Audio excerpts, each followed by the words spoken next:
Welcome to TungstenTales, ladies and gentlemen. We're at Nottingham, showroom of Unicorn here. We have Gary Anderson, the new world champion. Gary, how's it been? What's been happening? Everything, you know. I've not actually had time to think about it. It's been hectic, you know, here, there, and everywhere. Yeah. But I think once everything's done, I get a couple of weeks off. I'll sit down and think about it. Think about what happened. You've got the replica trophy, the Sid Waddell trophy, looking nice. Yes. So lots of polishing going on there. Oh, yeah. Pride of place. Yeah. The original one, that's quite big. It's a lot to carry, isn't it? It was. I was surprised when I lifted it as well. It's about 28 kilos, you know. So I was a bit shocked. Thought I'd give myself a hernia. You know, but I managed to lift it, and I'm glad I'm not carrying that about.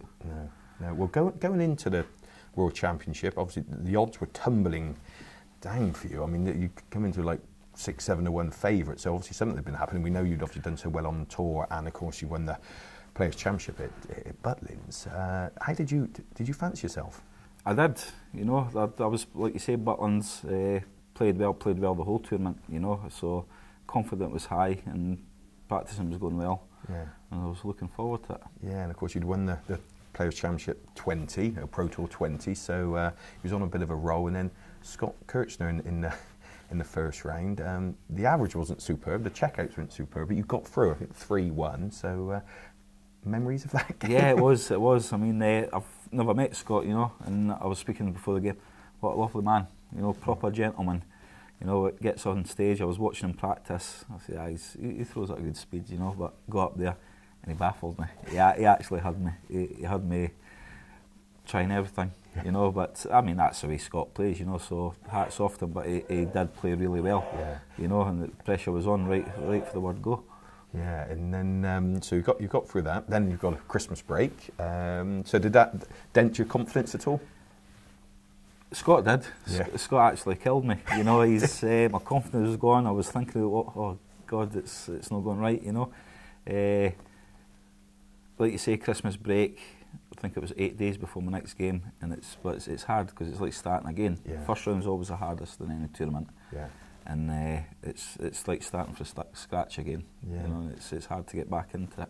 Yeah, and then of course, like happened in the Players' Championship, you've got another world champion, Jelle Klassen, in the second round, and I think that was last game on a Saturday evening. We've seen Mr. Chisnell, he'd gone tumbling, and all of a sudden you're 3-1 down, you're 2-1 down, and something happened. There was a big bullseye checkout. I don't know if you remember it. 84, I think it was, and I think Jelle was sitting on 89.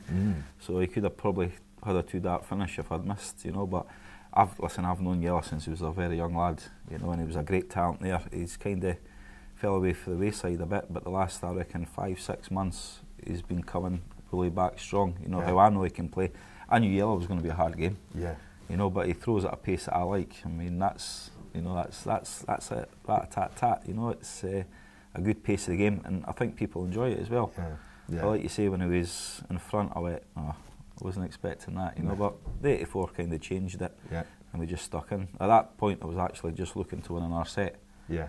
You know, it would have looked better with 2 sets on the board instead of 1. So that shows what you're thinking, Looking at, I mean, basically, you're 103 average, Jelle average over 100 as well. That was tough. So that after that game, you've survived that. You think, so confidence, you must be thinking, hey, you know. Confidence was back up. Yeah. You know, I was back playing well, and I was looking forward to the next one. Yeah. And I think you finished that game with a 12 and an 11 darter. So under pressure, you're starting to play.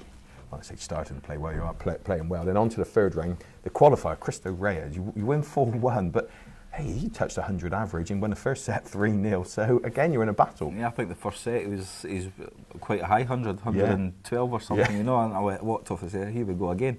You know, he played fantastic. You know, he really did. And like I say, the first set, I was, oh no. But when I came out to the next set, I settled right into the game. You know, I said, that's it, we'll go push on now. He's not going to beat me. Yeah, so over 104 average there, and then we're on to quarter-final. Of course, Peter Wright. That was quite comfortable, really, wasn't it? It was 5-1 against Peter. You know, and Peter's same again. You know, on the stage, really good player. You know, he's a steady player, big scorer. His finishing's been brilliant. You know, big thing in Peter's darts the last few months is the big checkouts. Give him a shot at 137, he'll take it out. You know, he's been playing well, but I was surprised with the victory at that stage. Yeah. Yeah. So it's 1180, it's 102 average. Now all of a sudden, you're into the last. Well, not all of a sudden, but you're in the last four, and there's some big names left. Obviously, Phil, Raymond, and Michael, who obviously the year before we've mentioned it a fair few times. Yeah.